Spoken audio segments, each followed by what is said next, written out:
mengenai data ya. Jadi perlu teman-teman ketahui, kalau kita mau membuat penelitian, karakteristik data yang kita punya itu seperti apa? Ya, apakah dia berbentuk time series, ataukah dia jenisnya adalah cross section, ataukah dia panel? Jadi, perbedaan untuk masing-masing jenis karakteristik data ini bisa teman-teman lihat dari waktu yang pertama, ya. Jadi, untuk waktu, apabila teman-teman menemukan data atau mengumpulkan data yang datanya ini hanya berada untuk atau hanya dilakukan selama kurun waktu satu periode, hanya satu periode, maka ini termasuk ke dalam data cross-section. Ya, data cross-section ini adalah data yang memang dikumpulkan untuk satu periode waktu tertentu. Gitu. Nah, untuk observasinya, dia bisa berupa kumpulan dari individu misalnya, kemudian kumpulan dari perusahaan, kemudian rumah tangga, komunitas, dan lain sebagainya yang menjadi observasi. Jadi, kalau ditanya berapa jumlah observasi data cross-section kamu, ya hitung aja. Jadi, misalnya kalian mengamati bagaimana eh, kondisi keuangan dari perusahaan di Sumatera, di Pulau Sumatera. Katakanlah di Pulau Sumatera ini punya 150 perusahaan. Ya, berarti jumlah observasi kalian ini 150 perusahaan. Ya, unit analisisnya adalah perusahaan. Jumlah observasinya adalah 150. Kemudian periode pengumpulan datanya, misalnya kalian mengambil di tahun 2023. Itu contohnya. Ya, jadi satu tahun kalian mengumpulkan untuk meneliti bagaimana kondisi keuangan atau ya, kondisi kesehatan dari keuangan perusahaan di Sumatera, di Pulau Sumatera tahun 2023. Nah, kalian ngumpulin nih data ya. Dari 150 perusahaan di Sumatera ini kalian lakukan analisis, bertanya kondisi keuangannya mungkin dan lain sebagainya yang lain, mungkin faktor-faktor yang kalian lebih tahu secara akuntansinya begitu. Ya, nah kemudian berbeda halnya apabila kalian menganalisisnya menganalisisnya dengan periode waktunya yang cukup panjang. Ini bisa masuk ke arah panel. Jadi teman-teman mau menganalisis bagaimana kondisi keuangan dari perusahaan yang ada di Pulau Sumatera dari tahun. Nah, dari tahun 2000 misalnya hingga 2023. Jadi tahun 2000 hingga 2023 kita punya sekitar range 23 atau 24 tahun. Ya, kalian terus mengumpulkan data-data atau laporan keuangan dari perusahaan tersebut selama 24 tahun. Nah, 24 tahun. Ntar di sini bisa pakai whiteboard nggak ya? Whiteboardnya bentar.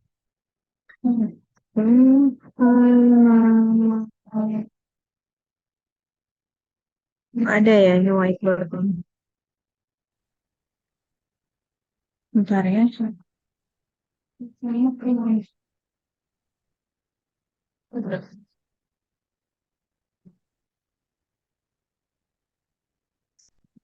Bentar ya, saya cari whiteboardnya.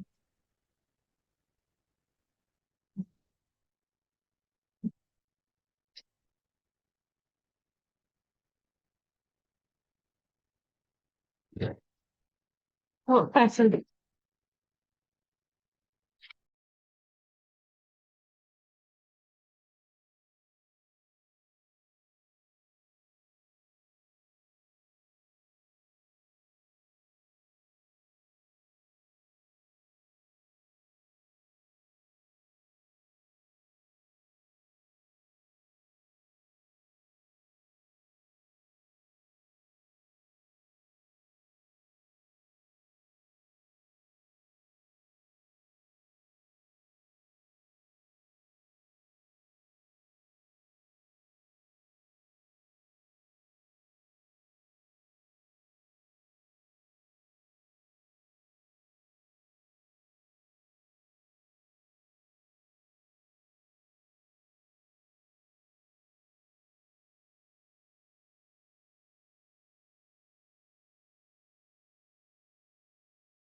Oke, jadi nanti teman-teman mungkin kalau ada kebingungan bisa bertanya ya.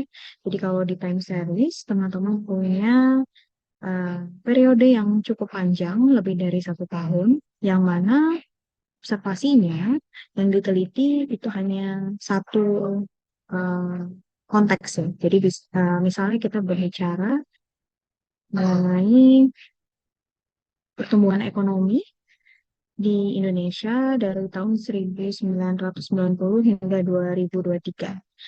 Ya, jadi di sini konteksnya adalah negara Indonesia ya yang kita lihat dari segi pertumbuhan ekonominya. Kemudian teman-teman punya periodenya dari 1990 hingga 2023. Di situ kita lihat bahwa ada sebuah variabel berupa pertumbuhan ekonomi ya dengan dianalisisnya melalui beberapa periode rentang waktu. Beda dengan data panel. Kalau data panel, teman-teman punya banyak observasi ya, seperti misalnya ada 150 perusahaan ya yang dianalisis dengan periode waktunya yang panjang.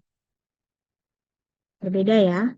Nah, kalau di time series, konteks variabel atau observasinya itu hanya satu, yaitu negara Indonesia yang dilihat dari segi pertumbuhan ekonominya.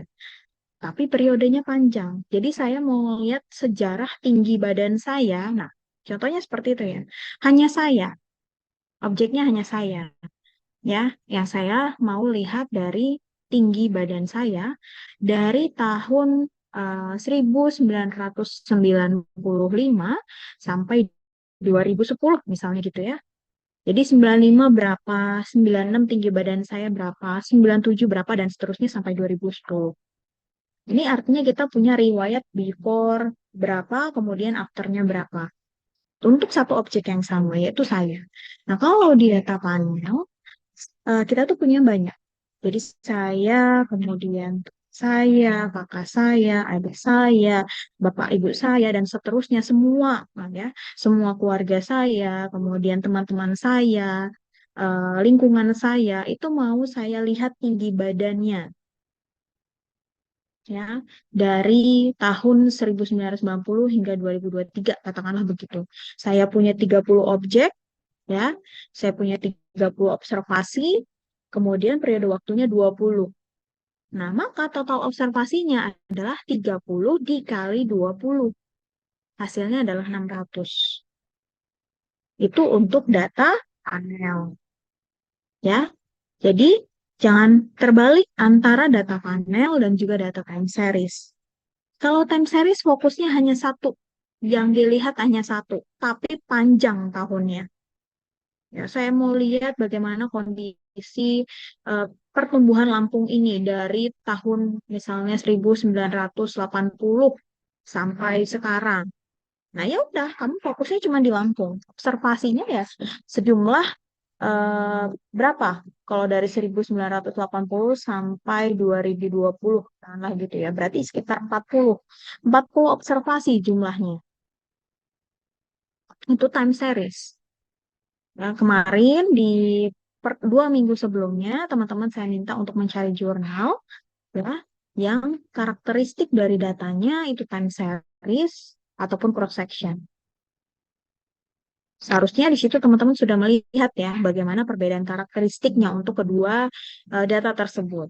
Jadi eh, ini perlu ditekankan berkali-kali, beribu-ribu kali ya, karena jujur saja untuk mahasiswa jurusan ekonomi sendiri kadang-kadang masih suka terbalik. Apa jenis data kamu? Gitu misalnya, karakteristiknya apa? Cross section, time series, panel atau apa gitu ya. Masih suka tertukar. Makanya di data ini, di eh, mata kuliah ekonometrik, saya menekankan teman-teman ini mencari jurnal yang punya data seperti itu. Jadi supaya bisa mempelajari, oh bedanya gini. Untuk jurnal ini dia katanya pakai cross section. Oh datanya seperti ini ternyata. Dia mengamati bagaimana pendapatan rumah tangga di desa Sukamaju, misalnya gitu ya, di tahun 1995. Ya, di desa Sukamaju itu ada misalnya sekitar 100 rumah tangga. Nah, dia mengamati itu 100 rumah tangga itu di tahun 1995. Pendapatannya gimana? Gitu ya. Ada yang tinggi, ada yang sedang, ada yang rendah, ada yang nol mungkin ya. Misalnya seperti itu. Oh, terus saya melihat jurnal satunya lagi nih. Ya, jurnal satunya lagi ini dia mengamati bagaimana pertumbuhan ekonomi di Indonesia dari tahun 1995 sampai 2023. Oh, dia observasinya cuma Indonesia aja, gitu ya. Periodenya panjang dari 1995 sampai 2023. Berarti berapa jumlah observasinya? Ya jumlah observasinya ya sejumlah dari tahunnya itu. Itu kalau time series. Tahunnya itu berapa tahun, berapa panjang periodenya. Nah, itulah jumlah observasinya kalau time series. Kalau cross section, berapa jumlah observasinya? Yaitu sejumlah orang atau sejumlah objek yang ada di situ yang diamati. Kalau panel berarti dikaliin. Observasinya berapa, dikali dengan periodenya ada berapa tahun. Oh, observasinya ada 5 negara nih. Saya mau mengamati bagaimana inflasi di 5 negara di Asia Tenggara. Ya, dari tahun sekian sampai tahun sekian. Ya udah, berarti objek kalian atau subjek kalian ini ada 5. Dikali dengan tahunnya, ada berapa tahun. Itulah jumlah observasi untuk longitudinal data atau panel data. Gitu. Ya. Nah, kalau pool ini beda lagi. eh, Cukup jarang ya yang menggunakan pool. Hanya saja perlu teman-teman ketahui pool data itu di sini kumpulan yang mana kita mengambil data di tahun lainnya untuk menambahkan.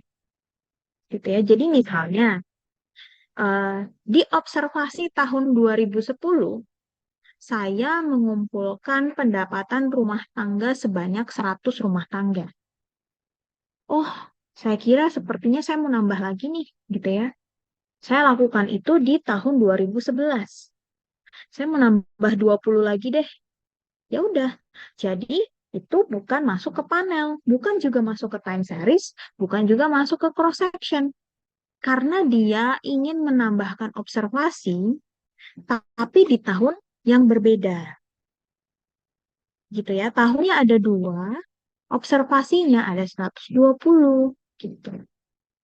Lalu berapa Bu kalau begitu jumlah observasinya? Jumlah observasinya sebanyak 120 karena dia masuk ke dalam ranah cross section. Ya, cross sectionnya 100 di awal. Kemudian di tahun berikutnya dia nambah 20 observasi lagi. Jadi ya totalnya 120 gitu ya. Jadi meskipun tahunnya berbeda, tahun 2010, tahun 2011 gitu ya, tapi dengan observasi yang juga berbeda. Sehingga jumlah akumulasi observasinya ya sejumlah dari objeknya itu. Itu untuk yang full. Nah, di beberapa jurnal atau sebagian besar penelitian, mereka menyebutkan data panel itu adalah data full juga, gitu ya. Yang penting utamanya adalah kalian memahami konsepnya. Ya. Oh, jadi kalau dia berbicara untuk subjek yang sama di tahun yang banyak, maka dia masuk ke panel. Meskipun di situ ada bahasa longitudinal lah, meskipun di situ ada bahasa full lah, tapi kalian memahami konsepnya, bukan menghafal, ya. Jadi konsepnya kalau dia punya observasinya itu-itu aja di tahun yang berbeda, maka dia panel. Tahun ini observasinya A, B, C, D, dan seterusnya. Tahun berikutnya masih itu lagi, tahun berikutnya itu lagi, tahun berikutnya itu lagi yang diteliti. Gitu ya. Maka itu masuk ke panel.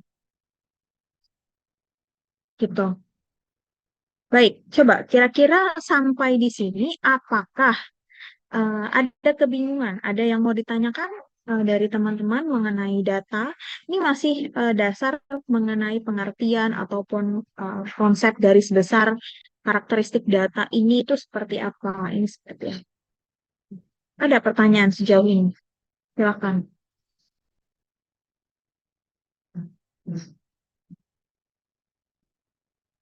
Bu, izin bertanya. Iya, boleh silakan, Mas. Jadi kan tadi Ibu berkata tuh yang data pool kan tadi kayak misalkan di tahun 2010 ngambil 100 apa namanya 100 Mm-mm. ini Ya, objek maksudnya 100 responden gitu ya Bu ya. Terus betul. di tahun berikutnya atau 2011 itu nambah Mm-mm. 20 responden. Tapi di tahun berikutnya Betul. apakah perlu untuk tetap ini mencari apa namanya hasil dari 100 responden sebelumnya di tahun 2010 itu? Nah, ini kuncinya. Ya, terima kasih Mas Niki. Ya, jadi data pool ini hanya digunakan ketika teman-teman merasa masih butuh untuk menambah observasi. Ya, jadi udah melakukan kuesioner nih, misalnya di akhir tahun 2010, ternyata baru kekumpul sebesar 35 responden. Ya, di akhir 2010. Nah, di awal 2011, ini kan udah beda tahun ya, 2010 dan 2011. Di awal 2011, kalian nambah lagi. Saya melakukan kuesioner lagi. Nambah lagi sebanyak 50 responden. Ya, nah, artinya di sini ya sudah yang sudah dikumpulkan 35 responden dan 50 responden ini ya dianalisis dengan cara yang sama. Artinya dia ke arah cross section nantinya. Karena kalian terhambat dengan waktu penelitian kalian adalah sudah di akhir 2010, ya, kemudian mungkin di situ ada kendala akhir tahun, banyak orang liburan dan lain sebagainya, sehingga kalian sulit untuk menemui responden, kalian melakukan eh, penelitian lagi, melakukan penyebaran kuesioner lagi di 2011. Tahunnya meskipun berbeda, ya, 2010 dan 2011, tapi tujuan kalian adalah sebenarnya ke arah cross section gitu ya. Itulah kurang lebih gambaran dari pool gitu ya, pool cross section. Jadi ini nama panjangnya adalah pool cross section ya. Ada lagi nanti kalau kalian melihat di jurnal pool data, ada pool cross section, ada pool data. Kalau di situ menyebutnya pool data maka artinya ke arah data panel. Tapi kalau dia di situ menjelaskan pool cross section, maka dia artinya sebenarnya cross section yang dikumpulkan terputus waktunya gitu ya. Aduh, karena udah akhir tahun nih, responden di daerah sini tuh banyak yang mudik gitu kan ya. Akhirnya saya harus menunda sampai tahun depan. Ya udah, meskipun tahunnya udah berbeda, bukan berarti kalian itu jadi time series. Ya, kalau kalian niatnya memang mau time series dari awal, ya objeknya hanya itu saja. Tapi diamati bertahun-tahun gitu. Tapi kalau kalian terputus karena ada hambatan, kalian melanjutkan lagi di tahun berikutnya mencari responden baru, yaitu jatuhnya ke cross section sebenarnya. Hanya saja tahunnya berbeda, makanya ada yang namanya full cross section. Tapi ini jarang disebut oleh para peneliti. Mereka hanya menyebutkan ya cross section saja. Tapi ada, cuman nggak umum. Ya, nggak umum sering digunakan. Biasanya memang sudah memperkirakan waktu untuk melakukan penyebaran kuesioner, gitu ya, nggak mepet-mepet di akhir tahun atau yang lain sebagainya. Gitu, Mas Niki. Jadi kalau memang niatnya sudah mau cross section, hanya mau melihat periode tersebut ya, ya sudah. Artinya yang sudah kekumpul di tahun sebelumnya ya nggak usah tanya lagi di tahun berikutnya. Jadi udah 35 nih di akhir tahun 2010. Dapat si A, si B, si C, dan seterusnya. Tinggi badan segini, segini, segini, segini.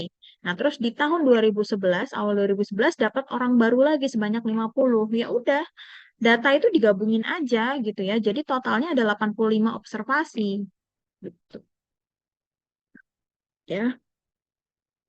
Lalu tahunnya, Bu, tahunnya bisa dijelaskan, ya. Bisa dijelaskan di penelitian bahwa sebanyak 35 diambil di akhir tahun 2010, 50 responden di awal tahun 2011. Itu juga bisa disebutkan. Gitu ya, nanti tinggal tergantung bagaimana eh, sikap atau kebijakan dari masing-masing pembimbing mungkin atau pengujinya, apakah menerima konsep seperti itu atau tidak. Ya, yang jelas bahwa kalian mempunyai datanya adalah data cross section. Karena semuanya observasi yang kalian amati ini tidak terhubung dari tahun ke tahun. Ya, kalau terhubung dari tahun ke tahun itu bisa masuk ke panen. Jadi saya diamati tahun berikutnya lagi, si Mas Niki tahun ini, tahun berikutnya, berikutnya, berikutnya lagi. Nah, ini kan terhubung nih dari tahun ke tahun untuk setiap observasi. Maka dia masuknya ke panen. Bisa jadi dinamakan juga longitudinal data. Ya, bisa jadi disebut juga sebagai pool data. Jadi nama panel itu banyak ya. Longitudinal, pool data, panel, itu ada 3 nama gitu. Full cross section sebenarnya cross section, tapi dilakukannya terputus waktu. Gitu ya, Mas Niki. Clear nggak kira-kira dengan penjelasan yang saya sampaikan? Iya, Bu, paham. Jadi kurang lebih kayak melengkapi data yang memang dirasa kurang gitu. Nah, bukan melengkapi data mungkin ya. Melengkapi data ini agak agak rancu sebenarnya. Melengkapi data itu bisa jadi kamu saat ini sudah mengumpulkan tinggi badan, usia, agama, dan lain sebagainya. Dengan kata-kata melengkapi data, bisa jadi kamu berbicara variabel, yaitu kamu menambah alamat, pekerjaan, pendapatan, gitu. Jadi bukan melengkapi data, tapi menambah observasi. Oh iya, nambah responden berarti, Bu Beda. ya. Benar sekali, bukan responden. Ya benar sih responden. Kalau Mas Niki mungkin kan di akuntansi lebih banyak menggunakan data primer mungkin lah ya. Saya juga kurang paham di akuntansi. Kalau kami ya kami menyebutnya adalah menambah data, menambah jumlah data atau menambah observasi. Begitu Mas Niki. Ya, jadi kalau menambah data, kalau kalimat menambah melengkapi data itu bisa jadi ke arah variabel sebenarnya. Tapi kalau kita bilang menambah data atau menambah observasi, berarti jumlahnya nanti akan bertambah gitu ya. Jadi kalau melengkapi data itu agak mempunyai 2 makna ya. Apakah dia mau menambahkan jumlah observasi atau dia ini mau melengkapi data itu dengan variabel yang lain. Awalnya udah ngumpulin tinggi badan, umur. Oh saya kok nggak ini ya, nggak nanya tentang pendapatan ya. Oh saya kok nggak nanya tentang pekerjaannya dia apa ya, kayak gitu. Nah, itu melengkapi data gitu. Oke ya, teman-teman silahkan kalau ada pertanyaan lagi sebelum kita masuk ke yang lebih dalam lagi mengenai data ini. Tidak Bu, ada? izin Clear? bertanya, Bu. Kalau Boleh, silakan. kalau di data ini yang dimasuk periode atau rentang waktunya itu apakah hanya terbatas per tahun atau ada juga yang per bulan, per kuartal atau yang lainnya? Oh iya, benar-benar bisa seperti itu, Mas. Bisa per tahun, bisa per bulan, bisa kuartal. Jadi kalau saham misalnya ya, saham kan bisa harian kita lihat ya tren. Atau kemudian tingkat bunga, atau kemudian kita bicara tentang cuaca. Ya, itu kan udah berbeda lagi ya setiap harinya. Iya, artinya periode rentang waktu ini satuannya. Nah, kalau kami menyebut satuan unitnya, itu kalian bisa menyebut tahun, hari, bulan, minggu, tergantung observasi yang kamu amati, datanya data apa, gitu ya. Jadi kalau bicara tentang cuaca, eh, apakah kemudian cuaca ini pengaruh, apakah kemudian cuaca ini mempengaruhi apa ya, mempengaruhi tingkat kerajinan seseorang untuk berangkat untuk kerja misalnya seperti itu ya kamu melakukan analisis kuesioner seperti itu. Nah kan cuaca ini kan bisa tiap hari nih datanya yang dikumpulkan gitu ya. Nah jadi nggak harus kita bicara dari tahun ke tahun gitu. Gitu Mas Andri. Oke Ya, ya. masih, Bu. Oke, yang penting adalah untuk variabel-variabel lainnya, kalian juga bisa menemukan satuan yang sama. Jadi, contohnya, kita berbicara tentang pertumbuhan ekonomi. Ya, pertumbuhan ekonomi ini ada kuartal ya, ada bulanan, ada tahunan gitu ya. Nah, kemudian temannya pertumbuhan ekonomi ini kalian ngambil variabel apa lagi? Apakah kalian ngambil variabel inflasi, ngambil variabel pengangguran, apa ngambil variabel apa? Nah, yang penting variabel-variabel yang kalian gunakan sebagai teman-temannya, pendamping-pendamping dari variabel pertumbuhan ini juga punya data dengan kurun waktu yang sama dengan pertumbuhan. Jadi kalau pertumbuhan ekonomi kalian ngumpulin datanya tahunan, tahun 2010, 11, 12, 13, dan seterusnya. Nah, yang lain juga harusnya begitu. Inflasi, pengangguran, dan lain-lain datanya juga kalian kumpulkan per tahun. Gitu. Supaya balance, seimbang. Ya, jadi ketika memutuskan untuk mengambil data atau mengambil variabel ini, ya apakah variabel ini nanti bisa saya kumpulkan datanya per tahun juga. Saya gitu ya. Jadi pastikan bahwa semuanya ini dalam kondisi satuan yang sama. Bukan satuan rupiah ya, tapi pengumpulan datanya tuh dipastikan ada. Kalau mau cari cuaca di hari Jumat misalnya gitu ya, variabel yang lainnya juga berarti yang ada di hari Jumat tersebut gitu. Nah, artinya adalah semua variabel yang dilibatkan nantinya itu juga ada di tahun atau di waktu yang diinginkan, dibutuhkan gitu ya. Jadi apapun rentang waktunya adalah bisa saja gitu, bisa bulan, bisa hari, bisa tahun ya. Silakan saja. Yang penting itu tadi kita punya variabel yang lainnya juga dengan data satuan yang sama. Kalau inflasi, apakah inflasi ini datanya ada yang 3 bulanan? Gitu ya. Apakah pertumbuhan ekonomi ini ada yang 3 bulanan ya datanya gitu. Oh, ternyata inflasi ini adanya tahunan. Sedangkan pertumbuhan ekonomi adanya 3 bulanan gitu. Pertumbuhan ekonomi ada 3 bulanan, ada tahunan. Ya sudah amannya kalian ngambil yang tahunan aja. Pertumbuhan ekonomi ngambil yang tahunan, inflasi juga tahunan gitu ya. Karena inflasi ini nggak ada data per 3 bulan. Contohnya seperti itu. Nah, jadi biar sama-sama punya satu data bulat. Oke ya. Ada lagi pertanyaan? Cukup jelas? Bisa saya lanjutkan ya? Oke. Nah, ini penjelasannya sih. Tadi saya intronya udah kepanjangan berarti ya. Jadi bahwa kita lihat untuk jenis dan sifat data yang cross-section, ini biasanya kita menggunakan observasi yang unitnya adalah individu, rumah tangga, perusahaan, ya, dan unit-unit lainnya di satu periode tertentu. Ya, jadi di sini kita lihat tidak semua unit sesuai dengan periode yang waktu sama persis. Ya, jadi seperti tadi saya sudah mencontohkan ya, yang namanya full cross section tadi bisa jadi kita kepotong waktu.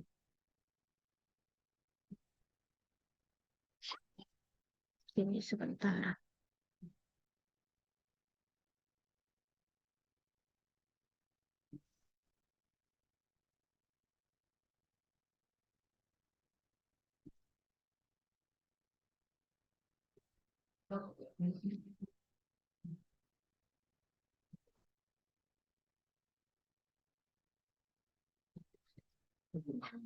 Nah, kita lihat ya bahwa contohnya satu keluarga disurvei selama 1 minggu yang berada di tahun yang sama. Ya, maka kita anggap sebagai cross-sectional. Jadi kita mengasumsikan bahwa datanya diperoleh dengan sampling acak dari populasi. Contoh lagi, misalnya kita memperoleh informasi tentang upah, pendidikan, pengalaman, karakteristik lainnya dengan mengambil cara acak 500 orang. Gitu ya. Maka artinya di sini kita punya 500 observasi. Contohnya bisa dilihat ya di sini ada tabel, ada OPSNO. OPSNO ini adalah observasi number. OPSNO ini adalah observasi number. Kemudian wage di sini adalah upah, ya. Eduk di sini adalah education. Kemudian expert di sini adalah pengalaman atau ya, Expert di sini adalah pengalaman, experience ya. Kemudian female di sini adalah jenis kelamin. Kemudian di sini ada merit, variabel status pernikahan. Kalau dilihat dari observasi number, kita punya sebanyak 526 observasi number. Artinya di sini kita bisa lihat ya bahwa oh ini penelitian yang melihat apakah ada pengaruh dari pendidikan, pengalaman, jenis kelamin, dan juga status pernikahan terhadap upah ya, terhadap upah wage. Ada 526 orang yang diwawancara atau yang ditanyakan ya. Jadi orang pertama bilang bahwa upah saya adalah 3,1 dolar. Terus ditanya lagi, pendidikannya berapa tahun, Mbak? 11 tahun. Ditanya lagi, pengalaman bekerja sudah berapa lama? Yaitu 2 tahun. Ya, kemudian kebetulan observasinya adalah perempuan. Maka di sini kita definisikan sebagai satu. Ya, ini adalah variabel biner. Ya, variabel biner ini akan bernilai satu untuk variabel yang dikehendaki. Jadi kalau kita berbicara jenis kelamin, teman-teman mau mendefinisikan satu perempuan, nol laki-laki. Ini berarti bahwa nanti ketika observasi kalian, ya mbak-mbak perempuan, ibu-ibu, maka di sini kita kasih identifikasi satu. Lalu apakah satu ini berarti lebih besar dari nol? Ada yang bisa memberikan tanggapan? Dengan kita mendefinisikan perempuan satu, laki-laki nol, apakah di sini artinya perempuan ini ya punya nilai yang lebih besar dari laki-laki atau bagaimana? Ada yang bisa berpartisipasi untuk mencoba menjelaskan atau menjawab pertanyaan saya? Izin jawab. Ya, boleh, Mas. Mungkin menurut saya maksudnya itu kayak misalkan kalau di situ tulisan variabelnya female, kalau satu berarti Mm-mm. itu cewek. Tapi kalau misalkan nol, ya berarti dia bukan cewek, artinya laki gitu Bu maksudnya. Oke, betul. Ya, itu yang saya jelaskan tadi. Namun, yang saya tanyakan adalah untuk identifikasi nilai satu dan nol ini, apakah bisa kita mengartikan bahwa nilai satu ini lebih besar loh dari nol? Atau angka atau di situ kode satu dan nol ini tidak berarti apa-apa? Bagaimana?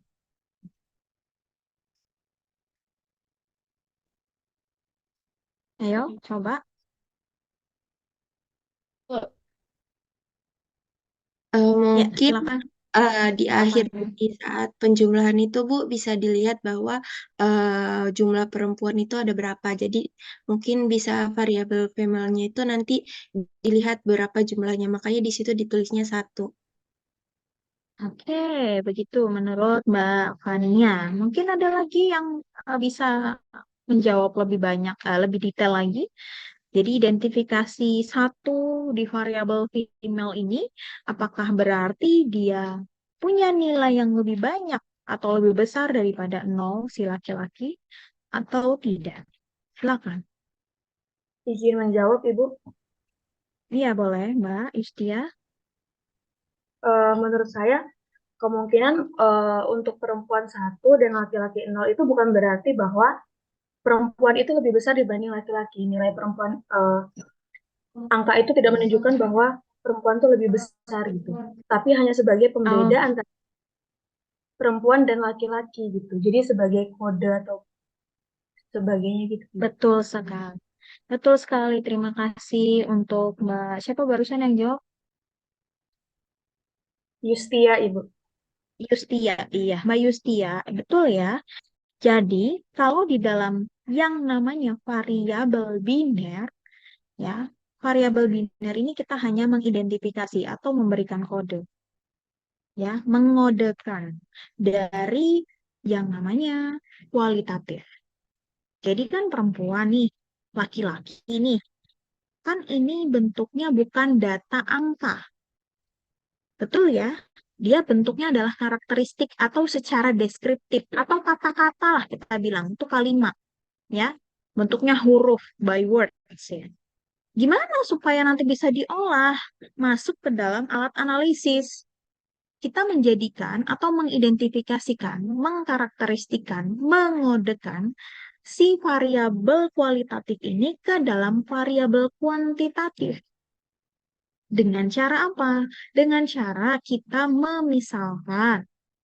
Saya mengandaikan 1 kode untuk perempuan, 0 kode untuk laki-laki. Bisa dibalik, terserah. Ya, mau dibalik juga boleh. Saya mau yang 1 itu adalah laki-laki, 0 itu perempuan misalnya. Nggak masalah, ya. Tinggal nanti hasil akhirnya, analisis akhirnya, ya sesuai dengan apa yang kalian definisikan. Kalau kalian mendefinisikan 1 itu laki-laki, maka nanti hasil laki-laki itu bagaimana? Gitu ya. Jadi 1 di sini tidak berarti apa-apa, tidak berarti bahwa oh yang 1 ini pasti lebih besar dari 0 gitu ya. Enggak. Kalau secara angka matematisnya iya betul ya. Tapi kalau untuk secara eh, kualitatif dikuantitatifkan menjadi sebuah variabel biner, ini tidak berarti bahwa 1 lebih besar dari 0, tidak. Ini hanya untuk memudahkan. Ya, hanya untuk memudahkan bagaimana kita memasukkan data yang bentuknya kata-kata kualitatif, kita masukkan untuk kita olah. Jadi kan nanti di sini bisa berbunyi ya. Ya, tadi kan saya sudah sampaikan.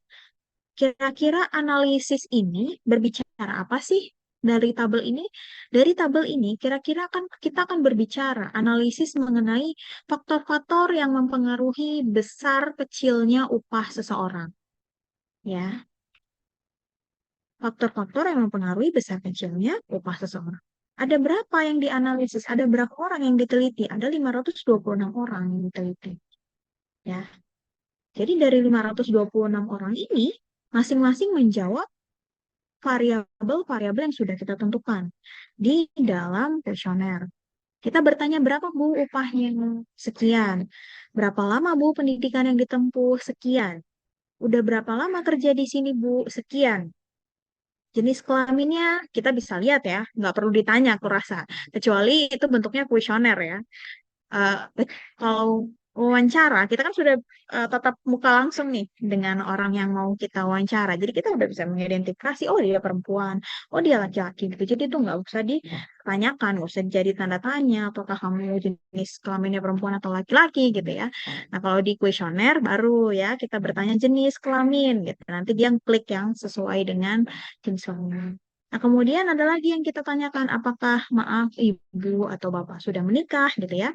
Jadi di sini kalian mengidentifikasikannya sama dengan variabel yang jenis kelamin. Gitu. Jenis kelamin ini kalian mengidentifikasi seperti apa, maka yang variabel eh, status pernikahan juga kalian mengidentifikasinya seperti apa. Tuh.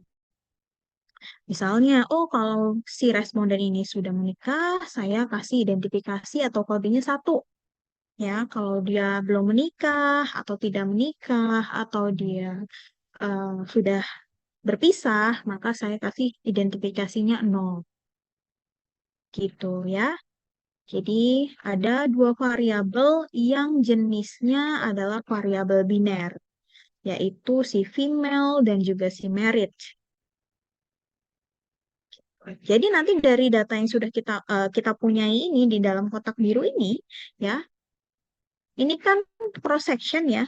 Kita punya 526 observasi yang diteliti di tahun 1976 di sini. Ya, maka nanti kita bisa melihat bahwa oh ternyata dari 4 variabel yang diteliti yang berpengaruh terhadap besar kecilnya upah seseorang itu adalah jenis kelamin dan juga pengalaman kerja. Contohnya begitu. Ya, contoh hasil analisisnya seperti itu. Gitu ya. Jadi ini pola data yang kita miliki untuk cross section dengan 1 tahun observasi di tahun 1976. Bagaimana sampai di sini? Apakah kira-kira ada yang mau ditanyakan? Untuk contoh ini jelas? Jelas untuk contoh yang disampaikan di cross section ini, teman-teman?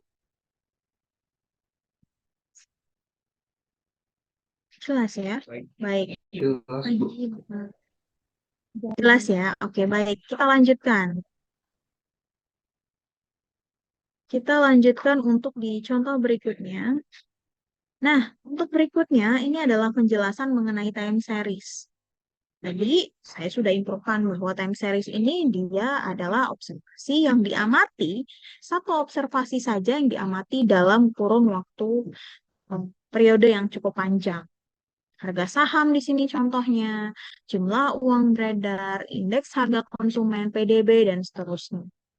Mungkin kalau di akuntansi, apa ya, pajak mungkin ya, besar pajak bisa jadi contohnya seperti itu ya. Besar pajak yang dikeluarkan dari tahun berapa sampai tahun berapa mungkin. Kemudian laporan keuangannya bagaimana trennya dari tahun ke tahun. Mungkin seperti itu ya di akuntansi. Nah, karena periode sebelumnya dianggap bisa mempengaruhi periode yang akan datang, maka di sini di time series waktu adalah penting untuk dilihat. Ya, tadi saya sudah bilang ada keterkaitan dari satu waktu ke waktu berikutnya. Ini berarti time series ya. Nah, jadi beda dengan cross section. Kalau di time series ada urutan kronologis pengamatan. Before-nya berapa, after-nya berapa, sekarang berapa, begitu ya.